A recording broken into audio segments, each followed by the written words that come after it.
Hey everyone, it's been a long time since I've posted anything or made a new video, and today I am coming to you with a friend who has made his home for some reason on the back of my neck. Illuminati confirmed to all of you who think I'm the Lizard King, but I wanted to make a video today to talk about electroculture. And the reason is because I've had some success with it lately, and a lot of people are obviously talking about it. It seems to be the buzzword of 2023. So I thought, yeah, you know what? I've been pulling a couple of really awesome vegetables lately, harvesting a few trinkets and doodads from my own, the fruits of my labor and my experimentation and my method of madness. And I wanted to show you that this is what prompted me to make the video, but I pulled this zucchini from one of my two zucchini plants. Technically two setups. I've got two plants in each setup. This is actually one of those setups right here. So I pulled this zucchini and I thought, yeah, I think it might be time to talk about the electroculture, because I also pulled this one, which is still, this was 2.5 pounds. The other one was 4.75 pounds. And then I found this one and I wanted to pull it off in real time because ouch, be careful, zucchinis are pokey. I wanted to show you that it's not just a fluke. This is a barbell, okay? So yeah, I don't know. I think my electroculture process is working. I don't know what in the hell he's doing back there. And so yeah, this is the setup I want to show you. A lot of people are talking about using sticks and branches and then from trees in the area. You're supposed to find branches from the area that you're doing the electroculture and then wrap wire around it. I have X-nayed that and done my own little experiments. And so you can see these tall poles here. Basically, I take a 10-foot pole, a copper pole, and I attach it to a 3-foot earth pipe that I've made that runs down into these things I'm using muck tubs as my raised beds because I have rock bed only. So, and 5-gallon buckets too. I run the earth pipe down through the soil. It sticks out a small hole in the bottom of the bucket so it does touch the ground. And then I run a copper wire that basically loops around, both ends of the wire loop around the copper pole down here in the dirt. So there's a giant ring running around these muck tubs in the center, which I have to show this off too. If anyone's interested, birds love moving water, and this is like 10 bucks at Shamazon, so, you know, I know it's evil, but I don't give a fuck. So, at least not today. This is what I've been doing primarily with my garden. I've got a couple of 15-foot, well, this one's about 12, a 12-foot tall sunflower, and these over here are even better. These are all heirlooms, and as you can see, I've got some more poles over here. The thing I've learned about electroculture, at least this is coming from my friend Matt. Many of you know Matt. He's the guy at Cultivate Elevate. He's sort of like the electroculture king right now.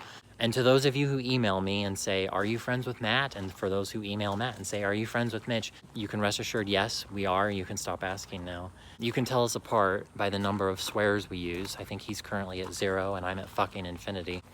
And so my method of doing this with these poles so far has been pretty successful. So I want to show you these over the last month. I took all the tomatoes off when they were green. I've now got a new round of green going. I've got like 5 or 6 different plants. A couple of them, I mean, they're all organic, but a couple of them are specifically heirloom, like black crim. And then I've got some sun golds and things like that. I have found that the tomatoes grow very, very quickly. And if you're pulling them early to make something like fried green tomatoes, you are going to get a literal shit ton. And so all of the buckets that I have, they all have a copper ring running through them, which is attached to the copper pole. And so the idea, here, let me flip this around again. The idea is that you are harnessing the magnetic field for the plant, or you're increasing the magnetic field for the plant by drawing it in with that antenna. Again, this is not a conventional method. I'm not sure what he's doing right now. It's not the conventional method. I know a lot of people are wrapping wood with wire and making their antenna that way. But what I've found in my experience is that basically just find a way to get some kind of conductive material, and in this case it's primarily going to be copper, but get that material into the root system, get it around the stems. And I'll show you what I mean when I say around the stems. I want to show you this plant here. These are reject plants that we just needed a place to shove recently because the sunflowers were growing about 6 feet tall out of like a tiny little black bucket that you would buy at the you know, garden center of some place. What I've done is put these copper wires around the stems, the bottom stems, and I screw them into the dirt. Here, I'll show you a better example here. It's a little easier to see. This is a serrano plant. It's about 4 feet tall. It's been producing serranos for a month now, and I just transplanted it into a bucket that's the actual appropriate size for it. But this goes down into the dirt about an inch or two, and I just sort of position it so that the stem of the plant and the base of the roots are inside of that coil. Just take some kind of copper wiring, create these coils, kind of like a bed spring, and you just screw them into the dirt, kind of like you're screwing in a light bulb. I've got them in all of my buckets around all the stems, and I've just had really positive success with this. The other thing I want to mention is, you know, I am super busy all the time, that I have been very neglectful of my garden. Okay, this is kind of freaking me out. Hang on. I have been very neglectful of my garden, that this is what I would call half-ass gardening. And, you know, everything has grown really well. If you talk to Matt, if you've heard him talking about electroculture, one of the key points is that plants don't need as much water. And that's a really important thing, because obviously living in the desert, it's a little bit drier.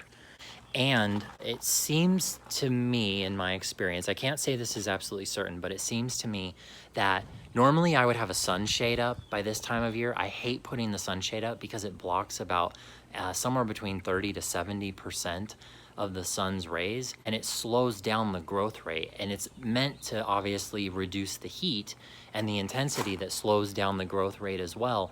But I haven't had to do that yet. There were a couple days, I think it hit 102 or 104, that I had a fan circulating to get the air pumped through, just for safety's sake. Other than that, it's been just fine in the heat.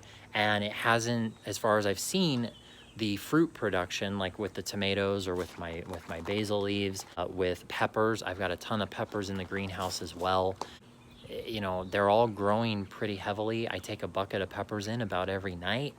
And, you know, I think I would say, I mean, it's like a large stainless steel bowl, something that you'd make a cake in. Imagine filling one of those up every day off of maybe 5 pepper plants. So it hasn't really slowed down the fruit production of those. Sorry, I'm like, that's sweat running down my back, not a lizard.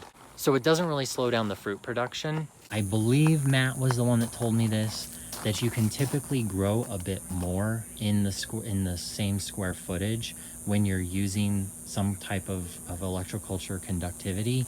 So I've got 3 squash plants in there, and this was kind of an experiment. There's 3 squash plants. That's a 25-gallon muck tub. And so far, I kind of lost track of how many squash we've pulled. Anyway, so far, again, very little water, and they seem to be growing okay with the pole. I tried to set up a system of pollinators to bring in as many hummingbirds and butterflies and things like that as possible. Also, for anyone wondering, these Mexican sunflowers are literally one of the coolest fucking plants ever, and I highly recommend them. The orange is absolutely beautiful, and the hummingbirds love them. But like I said, this is sort of my half-ass version of gardening. If I wasn't doing anything else with my life and this was all I was focusing on, like a homesteader or something, I can't imagine what I could grow. I'm already trying to like make notes for next year, because at this point, with like, really my big thing right now is tomatoes and peppers. Those are just growing like weeds. Obviously the zucchini is growing quite large, and then also my basil plants. It's a little hard to see, but this is one of my basil plants, and like this is neglected, and you do nothing. You just take it off there every now and then. Same thing with the mint. Even though mint is a fairly invasive plant anyway, this gets full sun every day. It's hotter than hell right now, and it just doesn't stop growing. I also have seascape strawberries. Well, they're called, it's the everbearing.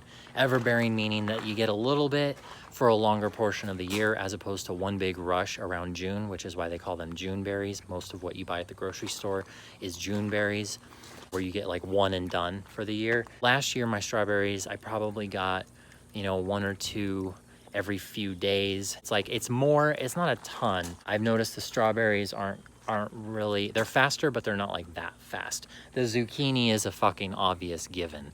One other thing I want to show, this right here, this is an experiment I was working on, basically crossing some heirloom tomatoes from the grocery store. Since my other tomatoes were growing so well, I thought, what the hell, let's just like try a couple other random things.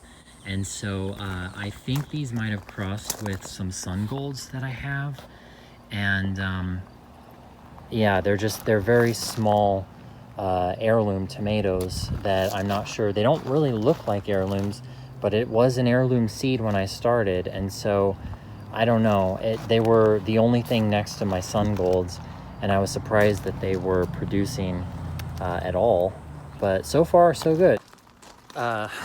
Sorry, he keeps moving. So that's what I wanted to show people today. You know, like I said, this is my version.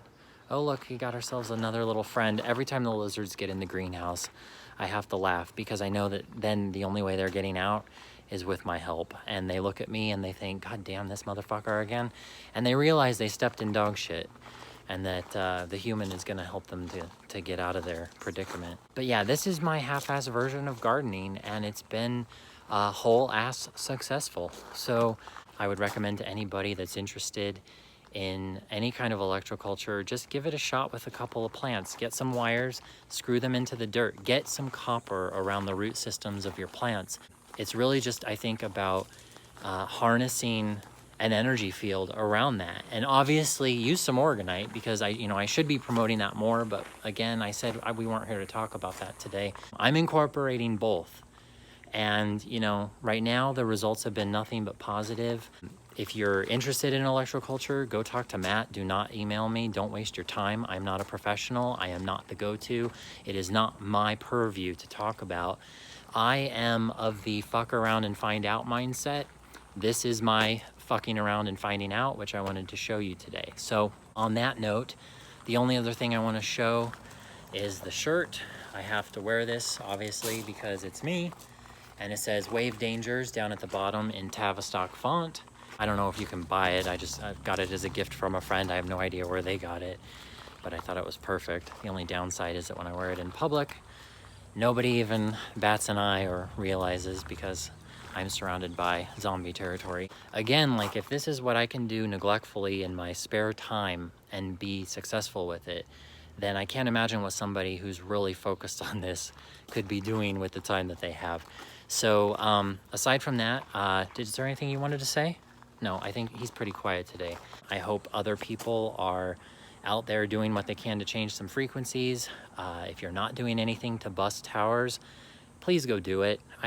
I'm so tired of talking to a brick wall and saying how important it is to break the frequency fence, because this is a component of that. There is a reason this makes plants grow faster. This is a key element to basically survival, this electroculture concept. And for whatever reason, there are frequencies in this world that are meant to counter and to harm, and some nefarious bastard approach to destroy all of this shit. So it's like, think about it. If you are interested in electroculture, get some copper, get it in the ground, get it around your plants. I know the animals will love it, your plants will love it. At least, again, that's my experience with it. And then the only other thing I'll say, because I have to, because I'm me, is that if you aren't busting towers, please start paying more attention to the weather. The world is hurting right now. It needs some help. And there's a reason electroculture exists in the first place. This stuff benefits plants because something has fucked up the ability to grow plants. Think about that. So we have to fix that. And this is one of those key components. In my purview, it's all about the organite, the tower busting and whatnot. So please go bust some towers. get some crap in the ground, get your earth pipes buried, put up a chem buster, start working on your community. And then as far as your food supply, I can't recommend this enough. And until next time, they usually say, see you in the next video, but I think it's the other way around. You will see me, and take care.